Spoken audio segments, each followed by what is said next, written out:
Bonjour tout le monde. Alors je vais faire un petit cours un peu particulier euh, qui a un peu un rapport à au parachiote que nous lisons actuellement.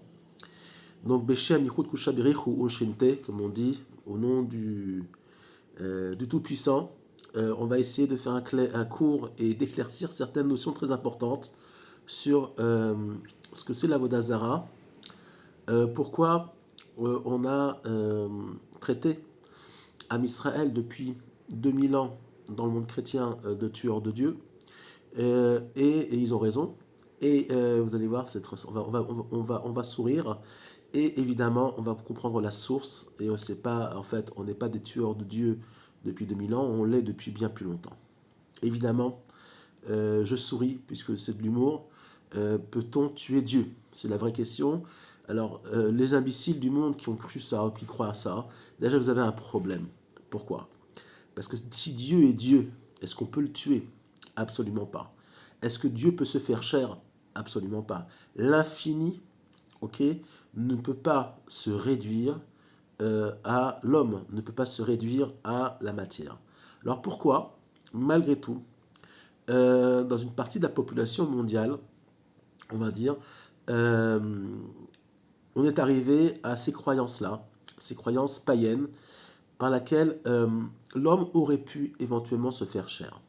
Il faut remonter déjà beaucoup plus loin dans l'histoire et comprendre quelle est l'origine du paganisme. Le paganisme, c'est tout simplement euh, la problématique de la conception du divin après la chute du Gan Eden. Je vais m'expliquer. Adam et Chava, qui étaient dans ce qu'on appelle le Gan Eden, le Gan Eden n'est pas un jardin luxuriant avec des oiseaux qui chantent, ok, des merguez sur le barbecue, et tout est bien et tout est beau dans le meilleur des mondes, absolument pas.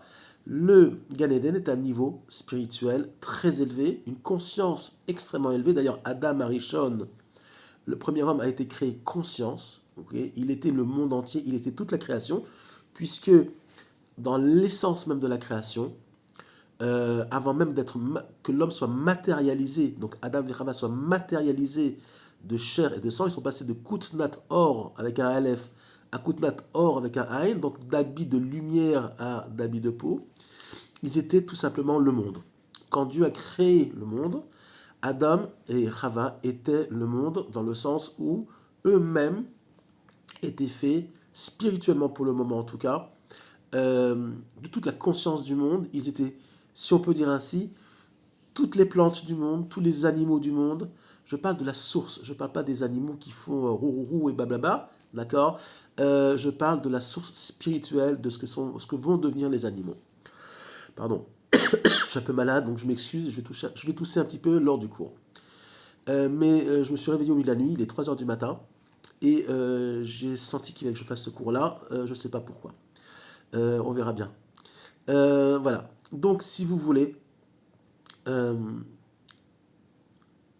à partir du moment où Adam et Chava itgashmu, on dit en hébreu, ils ont commencé à se matérialiser, à passer de Kutnat Or à Kutnat Or, avec un Aleph, avec un Ain, pardon, euh, le niveau de conscience de l'homme, du premier homme et de la première femme, enfin du côté féminin de l'homme et du côté féminin oui, de l'homme avec un grand H et le côté masculin de l'homme, se sont matérialisés.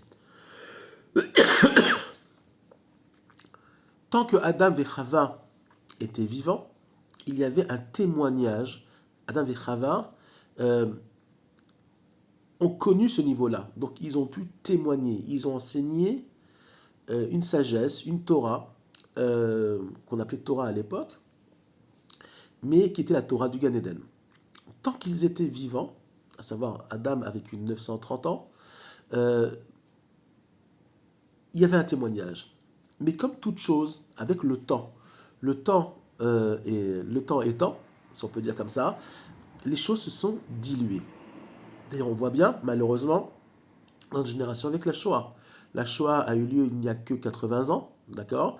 Et on voit bien qu'il y a de plus en plus de gens qui disent qu'elle n'a pas eu lieu, que tout ça c'est une invention du peuple juif pour venir habiter en Israël et créer l'État d'Israël sur le dos d'un peuple palestinien qui n'existe pas et qui n'a jamais existé historiquement. Il y a un jour, quelqu'un a dit à un Palestinien qui parlait de la Palestine, il a dit, mais attendez, citez-moi un roi palestinien. Il n'a pas pu.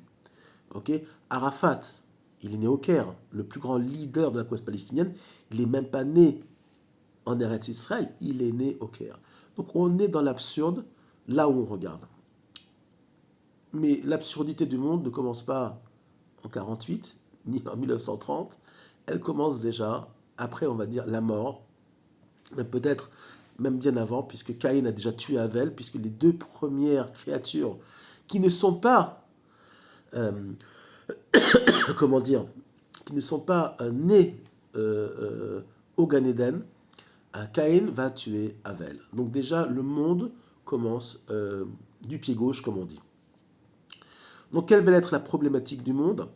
C'est qu'on va perdre, on va dire, cet enseignement, pas que cet enseignement, on va perdre cette conscience du Gan Eden.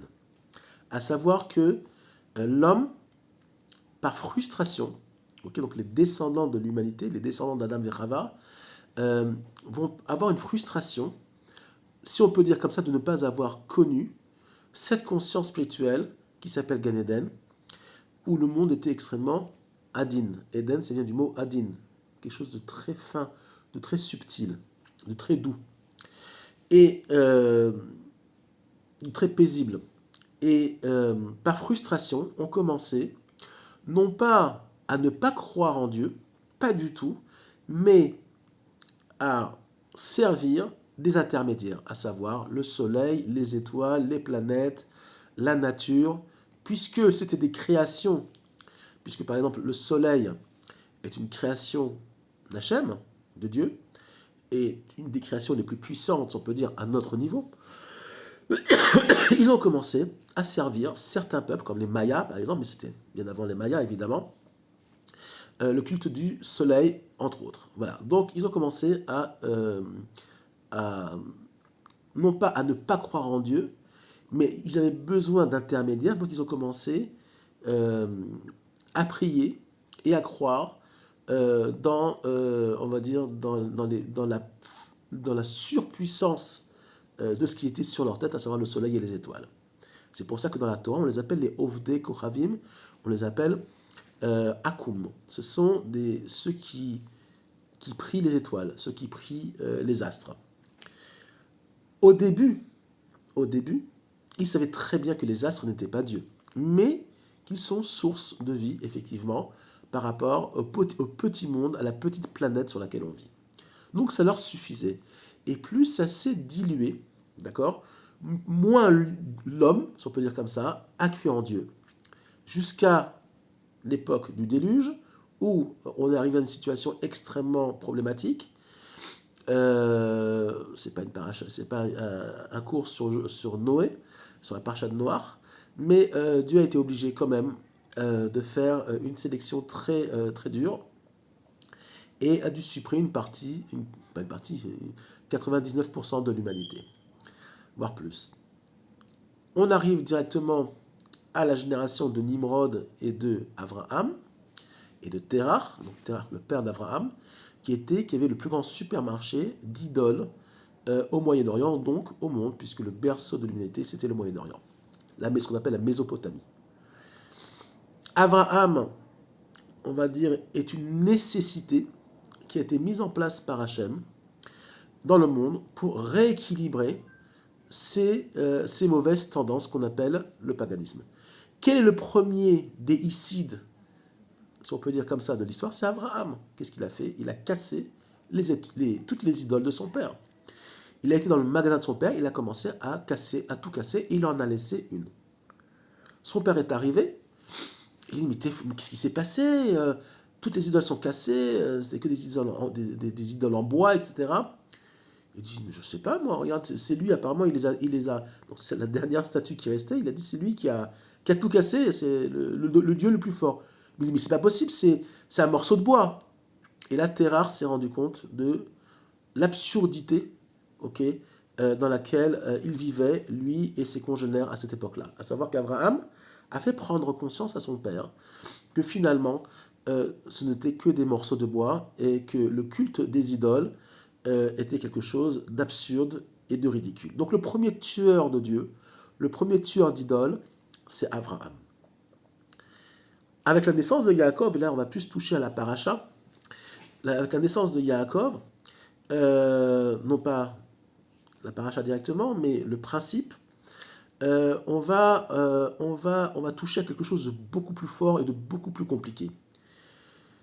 Le premier tri, si on peut dire comme ça, qui a été fait, excusez-moi,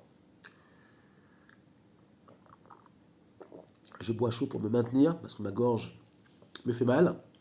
Le premier tri qui va se faire, on va dire, dans l'histoire du rééquilibrage du culte du seul Dieu, va se passer d'abord évidemment avec Abraham et Ishmaël. Ishmaël va être dégagé de la maison d'Abraham. Okay, il va recevoir quand même des cadeaux, il va recevoir quand même des choses, une certaine richesse jusqu'à la fin des temps, mais qui va se diminuer, à savoir le pétrole, de très grande richesse. Ishmaël va être dégagé avec Agar, et on va arriver directement, on va passer par Yitzhak, et Yitzhak va enfanter avec Rivka, on va dire, la source de la rédemption et la source du problème aussi. À savoir que la différence entre Yaakov et Esav et Ishmaël, c'est que Ishmaël n'était pas le fils de Sarah. Il était le fils de la bonne, Agar étant la bonne. Donc Ishmaël est Ibn Shifra, comme on dit en arabe, il est le fils de la bonne, il est hors mariage, mais le fils de la maîtresse, si on peut dire comme ça, le fils de la maîtresse qui va poursuivre la lignée d'Abraham directement, c'est donc Yitzhak, qui va engendrer donc deux enfants, mais d'un même ventre, à savoir du ventre de Rivka. Qu'est-ce que ça veut dire? Qu'est-ce qui se cache derrière cet enfantement-là? Tout simplement qu'à la différence d'Ishmaël, Ishmaël est d'une certaine façon en dehors d'eux, puisque Ishmaël a été aussi enfanté par Avram, et non pas Avraham. Il n'a pas été enfanté par Avraham ayant été circoncis. Il a été enfanté par Avram sans le hé, sans la lettre divine qui va rentrer, si on peut dire comme ça, de la gdoucha dans la relation intime et qui va permettre donc à l'enfant d'être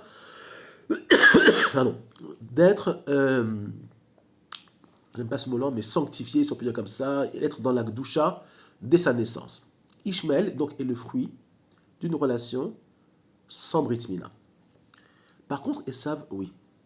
Donc, comme disait le Rav Ashkenazi, Manitou, nos vrais cousins ne sont pas les musulmans. Même si spirituellement, les musulmans, oui, ont cette, on va dire, honneur, ont ce côté positif de croire en un Dieu un et refusent les idoles. Et encore ça, il faut comprendre qu'ils font aussi Avodazara à un certain niveau, mais c'est un Avodazara qui est plus délicat, qu'on appelle le Mektoub. Le Mektoub est interdit dans le judaïsme. C'est quoi le Mektoub? Le Mektoub, c'est le déterminisme, à savoir que Akol Mi'Allah. Akol Mi'Allah. Alors, et il n'y a pas de place dans le libre arbitre de l'homme. On sort de l'homme son libre arbitre. J'ai tué un juif, Chazé Shalom, je parle d'un musulman qui va tuer un juif, il va poignarder un juif. Il va dire, moi j'ai rien fait, c'est Allah qui m'a dit. Il se déresponsabilise au niveau spirituel. Dans le judaïsme, nous aussi on dit Akol mi Shamaim, Chutz mi Irat Shamaim. Ça veut dire quoi? Tout vient d'Hachem, sauf la crainte du ciel. Tout simplement que, oui, tout vient d'Hachem, effectivement, à un niveau dont on n'a même pas une idée. C'est-à-dire que même les gens que vous rencontrez le matin entre le moment où vous sortez de chez vous et vous arrivez à votre travail, Hachem vous met sur votre parcours, même s'il ne se passe rien apparemment, que des gens et des événements et des voitures qui passent. Tout est, on va dire, dans une harmonie qui nous dépasse à un très haut niveau. Donc nous n'avons pas conscience de ce que c'est le divin. c'est ce qu'on appelle la Moudaout Elokit. On est très loin de ça encore. Ça sera, pour ceux qui auront la chance de vivre le Olam Haba, de rentrer dans le Olam Haba, euh, le changement entre ce monde dans lequel on vit et le monde qui vient. Qui n'est pas le Gan Eden évidemment, puisque le Gan Eden va s'ouvrir, si on peut dire comme ça. Il y aura la résurrection des morts et on va dire le Gan Eden va commencer à apparaître sur Terre, ça, ce niveau de conscience qu'on appelle Gan Eden, et on ira même beaucoup plus loin que ce niveau de conscience-là. On montera à un niveau qui est plus haut, qui s'appelle Hatzilut et Adam Kadmon. Sans rentrer dans les détails, ce sont des choses un petit peu compliquées que je ne peux pas expliquer ici sur un forum comme YouTube. Ça serait d'abord beaucoup trop long. Mais revenons à Esav et Yaakov. Esav finalement et Yaakov, c'est la même personne. Alors oui, effectivement, il y a deux personnes. Effectivement, il y a deux individus. Mais n'oublions pas qu'ils sont jumeaux. À savoir que nos vrais cousins, nos vrais frères, sont les chrétiens. On va dire l'Occident plutôt, puisque le christianisme n'existait pas. Le christianisme n'est qu'une, comment dire, pour rester gentil, une conséquence, on va dire, du mauvais penchant de l'homme, à savoir le culte de la mort, puisque 2000 ans, des gens se sont prosternés devant un cadavre dans les églises, et en plus le cadavre d'un juif. Mais bon, ça, comme m'a dit un ami à moi, qui était chrétien, qui ne l'est plus aujourd'hui, qui n'est plus rien, il croit en Dieu, point barre, il m'a dit, quand j'étais enfant, quand je rentrais dans les églises, je ne comprenais pas comment on puisse se mettre à genoux devant le cadavre, et le cadavre d'un juif, encore plus qu'on détestait, on a grandi en détestant les juifs, et en plus on doit se mettre à genoux devant le cadavre d'un juif. Il m'a dit c'était un truc, dans ma logique d'enfant, ça marchait déjà pas. Évidemment, on ne s'est pas rencontrés pour rien, et nous sommes devenus amis, et Dieu merci pour lui, il n'est plus chrétien, il est tout simplement fils de Dieu, si on peut dire comme ça, fils d'Hachem, Ben Noach, et il croit en Dieu, et en Dieu un, et ça lui suffit amplement. Que se passe-t-il avec Esav? Esav est tout simplement le reflet d'un combat, le reflet d'un nous-mêmes qu'il va falloir combattre. Comment se passe donc le premier combat? Tout simplement, quand Yaakov et Rivka, sa mère, vont être obligés de faire un contournement, d'abuser d'une certaine façon d'Yitzhak pour recevoir la bénédiction matérielle et spirituelle pour le monde qui va venir jusqu'à la fin des temps. Pourquoi? À la base, Esav devait amener au monde le côté matériel, dans le sens positif du terme, et Yaakov devait amener la Torah, devait amener le côté spirituel. C'était, on va dire, un équilibre entre deux mondes, entre deux êtres. Or, Esav n'a pas réussi, si on peut dire, son pari, et est tombé dans une matérialité déconnectée de la source, à savoir déconnectée du divin. Donc Esav est devenu le premier, on va dire, dans la lignée d'Abraham, Yitzhak et Yaakov, le premier païen. Païen de quoi? Païen de qui? De lui-même. Quel est le plus grand avodazara que l'homme peut faire dans ce monde-là? C'est lui-même. C'est ce qu'on appelle Kochi Samiyadi. Yaakov est, Esav est tout simplement le côté Yetzerara de l'homme, le côté Yetzerara même du juif, plus précisément encore à cette époque-là. Après, ça va s'étaler et se répandre dans le monde entier. Et Yaakov est censé être le Yetzeratov. Toute l'histoire du judaïsme, l'histoire de la Torah, le narratif de la Torah, c'est un combat entre le côté Esav qui a en nous toujours et le côté Yaakov. Le côté Esav qui est en nous, c'est quoi? C'est ce côté matériel, c'est ce côté je peux faire les choses sans prier, je peux manger sans brachot. Il faut savoir que sans bénédiction. Il faut savoir que dans le Talmud, il y a marqué que quelqu'un qui mange, un juif, qui mange sans bracha, sans bénédiction, ou prinat mirma, il est comme un voleur, il est comme quelqu'un qui a roulé l'Éternel. Alors, l'histoire de la bracha, pourquoi il faut faire des brachot, c'est assez profond, puisque c'est réintégrer le monde de l'extériorité dans l'intériorité, faire une sélection. On sait très bien qu'on expulse une partie de ce qu'on a mangé, et une partie est intégrée dans la vitalité de l'homme, à savoir dans son sang, qui va irriguer son cerveau, qui va lui permettre donc de vivre, de parler, d'étudier, d'enseigner, etc. Donc c'est une forme de réparation, pas une forme, c'est une réparation du monde, le fait de manger. C'est pour ça que dans le judaïsme, on ne mange pas sans bracha. Pourquoi? Parce qu'à chaque fois qu'on intègre quelque chose dans notre corps, il doit être réparé de la pollution qui vient du serpent, qu'on appelle le serpent, mais ce n'est pas un serpent, de la pollution de ce qu'on appelle Zohamat Anachash, de la pollution qui est venue de la Hitgashmut, à savoir la matérialisation du monde. Et cette chose-là doit être réparée, réintégrée, ok, dans ce qui est le plus grand des mondes, à savoir l'homme. Sélectionner, Hacham a créé en nous des organes qui nous permettent de faire un tri, c'est extraordinaire, de faire un tri, même chez les animaux d'ailleurs, de faire un tri entre ce qui est positif et ce qui est négatif. Okay, les animaux mangent que pour vivre, nous ne mangeons pas que pour vivre. Nous mangeons pour vivre, okay, mais aussi pour réparer le monde. C'est pour ça qu'on fait une bracha. D'ailleurs, il faut savoir, et ça très peu de gens le savent, que spirituellement, okay, les aliments que nous mangeons sont plus élevés dans leur source que l'homme lui-même. Ben, c'est très simple à comprendre. De l'herbe, c'est spirituellement plus élevé que l'homme? Oui. D'abord, l'herbe nous a précédés. Okay, les animaux qu'on mange nous ont précédés, les fruits aussi. Dans la création, dans l'ordre de la création. Donc je parle de l'origine spirituelle des choses. Oui. Et ces choses-là, si on ne mange pas, on meurt. À savoir que la vitalité, c'est extraordinaire. La vitalité qu'il y a dans les aliments qu'on a le droit de manger, d'accord? Et il y en a qu'on n'a pas le droit de manger, parce que ce sont des aliments de mort, par exemple des crevettes, ce sont les cafards de la mer, d'accord?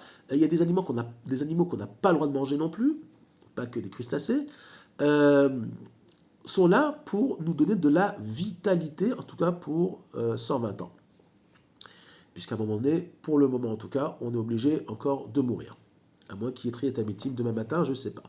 Mais en tout cas, la source spirituelle de la nourriture est beaucoup plus élevée à la base que l'homme lui-même, puisque c'est la nourriture elle-même qui permet à l'homme de vivre. Donc c'est quelque chose de forcément beaucoup plus élevé dans sa source. Mais l'homme, qui a le libre arbitre, a aussi un devoir de tikkun, de réparation du monde. Malheureusement, l'homme, avec le temps, avec la pollution, on va dire, du monde occidental, la pollution depuis 300 ans de l'ouverture, ce qu'on appelle le siècle des Lumières, mais moi j'appellerais plutôt ça le siècle de l'obscurité. Vous allez voir pourquoi.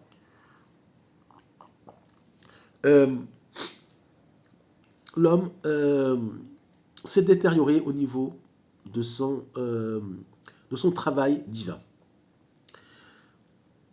Ça fait 300 ans que on remet l'homme au centre de la création, à savoir que même si l'homme, oui, est le centre de la création, mais il faut comprendre ce que ça veut dire.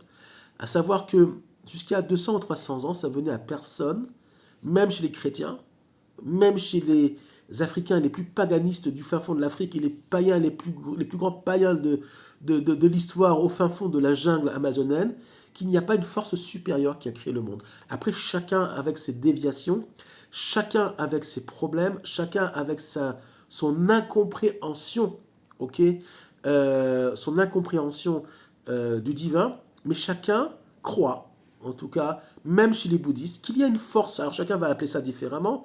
L'un va appeler l'infini, l'univers, chez les bouddhistes. Les Mayas vont appeler ça le soleil, mais ils savent qu'il y a au-dessus aussi. Chacun va, on va dire, il n'y avait pas de doute qu'il y ait une force supérieure qui avait créé le monde, l'univers.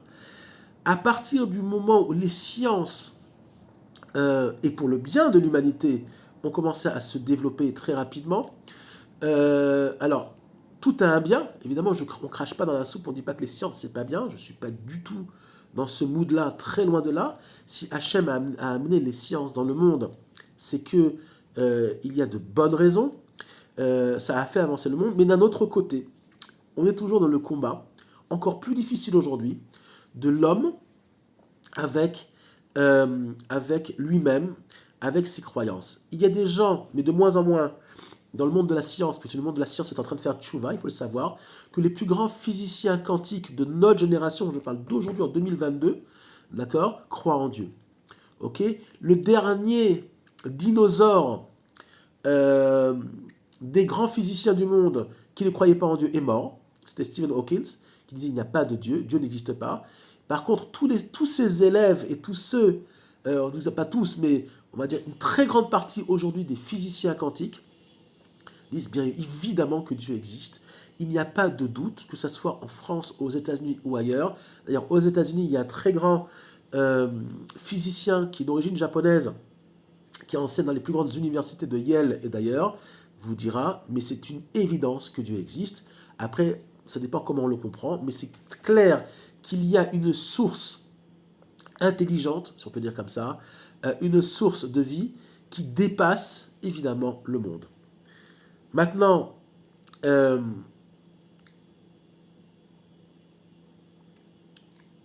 retour d'Israël sur sa terre va créer un problème. Alors, je ne saute pas du coq à l'âne, vous allez voir, c'est lié. Va poser un problème au monde. Pourquoi? Parce que le monde croyait être, surtout après la Seconde Guerre mondiale, dans un mood où la science va régler tous les problèmes. La science est le fruit, va être le fruit, l'origine de notre bien-être sur Terre. On nous a, en tant que peuple juif, on nous a accusés d'être un peuple déicide. Alors d'abord, ce n'est pas les juifs qui ont tué l'acrobate, parce qu'on n'a même pas le droit de prononcer son nom, cet idiot-là. On n'a pas le droit, ce n'est pas nous qui avons tué l'acrobate, ce sont les Romains. Est-ce qu'il a été dénoncé par un juif? C'est très possible. Et alors, c'était un perturbateur, c'était quelqu'un qui faisait beaucoup de problèmes aux Romains et aux Juifs en même temps. Donc évidemment, si on peut dire comme ça, il a été crucifié. Et même ça, apparemment, il y a des scientifiques qui disent que c'est même pas lui qui a été crucifié. Enfin, moi, je rentre pas là-dedans, on s'en fout de toute façon, c'est pas important. Ce qui est important, c'est que ce qui est important, c'est pour ça qu'on n'a jamais retrouvé son corps, parce que finalement, c'est pas lui qui a été mis sur la croix. C'est un voleur, un autre. Et il y a eu évidemment dans l'histoire, on a arrangé les choses comme l'homme sait si bien faire. On a créé un culte autour d'un homme juif. Ouais. On a créé un culte autour d'un être humain. On en a fait un dieu. On a inventé la Vierge Marie, une femme vierge qui a des enfants, et le Saint-Esprit, et le Fils, et le Père, et je ne sais pas trop quoi. Ils appellent ça la Trinité. D'accord.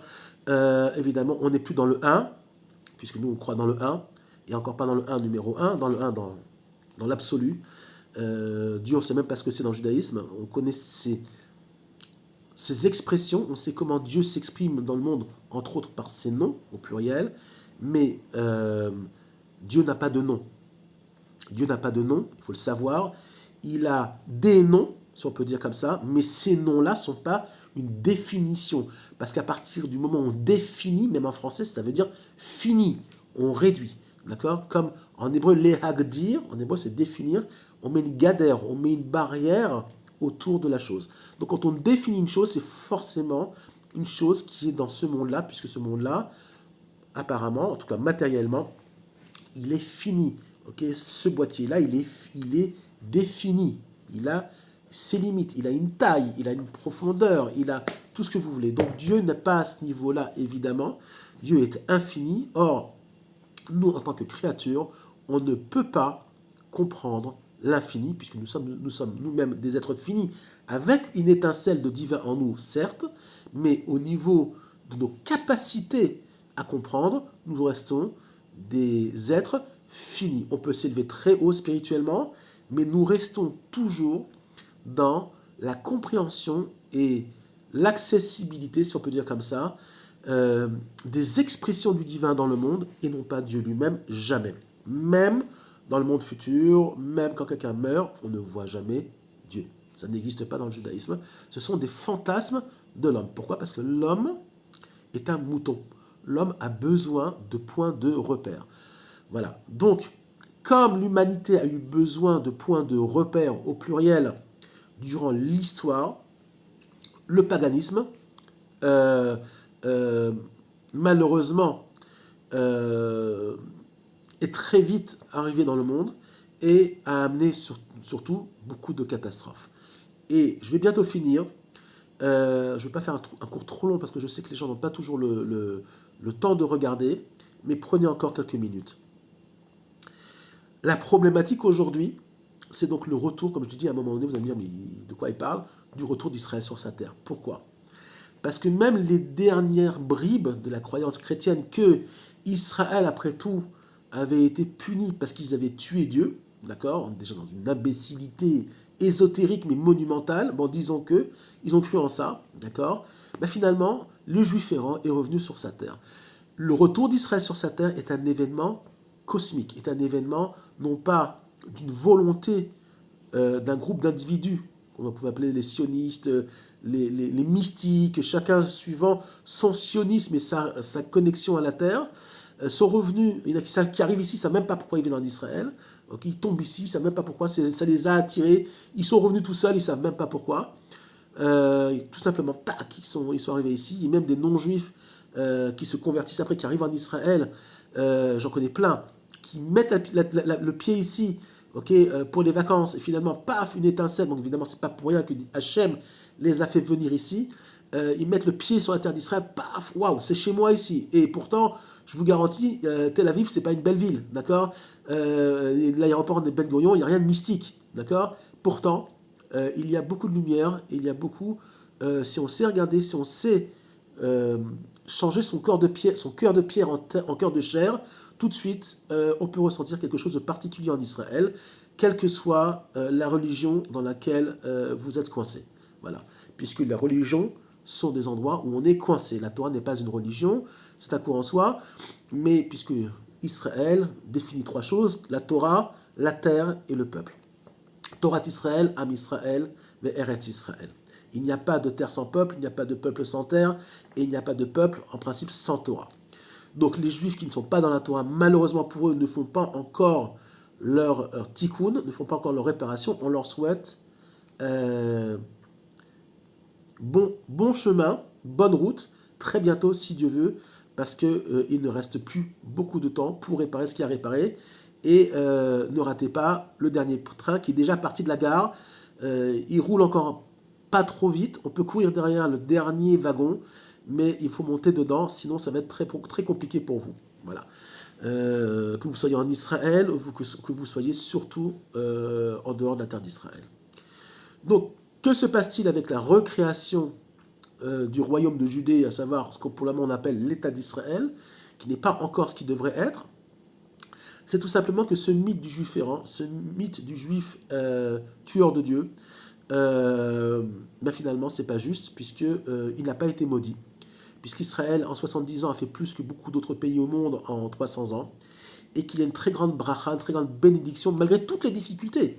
Malgré tout, il y a beaucoup de difficultés en Israël, mais vous ne pouvez pas recréer, vous ne pouvez pas créer un État matériel et spirituel en 70 ans et lui amener, on va dire, et amener en Israël la perfection en un laps de temps aussi rapide. Déjà, ce qui a été fait, c'est déjà innommable. Tellement c'est extraordinaire. Excusez-moi. Pas très élégant, mais j'ai pas le choix. Voilà, les aléas du rhume.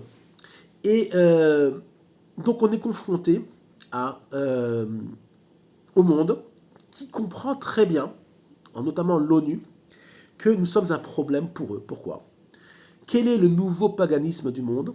C'est la science. C'est des hommes qui se prennent pour Dieu. qui veulent gérer le monde. Ils sont introduits dans tous les gouvernements de la planète, y compris en Israël et y compris aujourd'hui aussi dans le nouveau gouvernement qui est en place, puisque c'est une espèce de pieuvre. Alors, c'est pas l'antisémitisme que Dieu préserve, mais c'est un fait.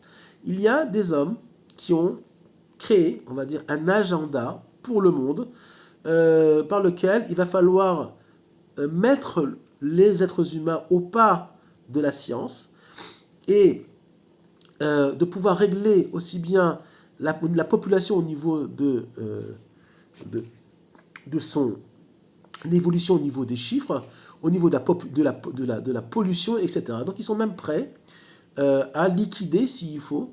Et oui, c'est vrai, il faut arrêter, c'est pas du complotisme, il faut arrêter de rentrer, parce que c'est eux qui ont créé le mot complotisme, justement pour surtout taire ceux qui crient attention, attention, attention. Oui, ces gens-là sont des gens malfaisants et ils veulent créer un monde suivant leur image à eux, l'image de l'homme qui a le culte de lui-même. Voilà. Donc, on va arrêter là. En gros, depuis la naissance d'Esav, donc du monde occidental, et de Yaakov, qui sont les deux frères, nous sommes dans un combat entre finalement un même être qui est son côté positif et son côté négatif, jusqu'à la fin des temps, à savoir aujourd'hui, où nous allons vivre apparemment, on ne sait pas quand, mais ça ne va pas durer encore 1000 ans, c'est clair. J'espère que nous, on le verra dans notre génération, mais c'est très probable. Obligatoirement un effondrement de l'Occident, qui est la source justement de ce culte de l'homme, le culte, ça vient de la Grèce d'ailleurs, le culte du miroir, le culte de je peux diriger le monde. Il faut savoir que quand même la source, le premier qui a commencé, c'est Nimrod, d'accord, à savoir que Nimrod, qui a construit la tour de Babel, a construit, lui et les gens de sa génération, si on peut dire, un concept spirituel qui disait à Dieu, tu vois, nous aussi on peut construire une tour, nous aussi on peut s'élever spirituellement très élevé, et on peut te combattre, on peut annuler, on va dire, on peut annuler ce que tu es. Finalement, on est aussi très fort. Ben, Dieu les a laissés construire leur tour, comme on dit, et Dieu actuellement les laisse construire leur tour pour mieux les faire tomber. Plus la tour est haute, plus la chute sera forte et destructive. Voilà. Donc on espère que ça ne va pas se terminer dans une troisième guerre mondiale, mais c'est très possible, mais on ne sait pas. On n'est pas des prophètes, même si dans les prophéties c'est écrit. Il faut le savoir quand même. Le Gaon de Vilna, plus récemment, donc il y a 200 ans, et le Chavetz Chaim, qui est décédé il y a à peu près 100 ans. Si, je crois qu'il est mort. Il est mort juste avant la Première Guerre mondiale. On dit qu'il y aurait 3 guerres mondiales. Mais on espère en tout cas que les décrets divins seront autres. Mais je ne pense pas. Je ne pense pas, parce que vu comment les choses évoluent, Dieu va être obligé de secouer l'arbre et de faire tomber les fruits pourris. Voilà. Je vous souhaite un Shabbat Shalom, avec beaucoup de simcha, beaucoup de tchouva, parce qu'il faut se réveiller très rapidement, tant que c'est possible. Shabbat Shalom.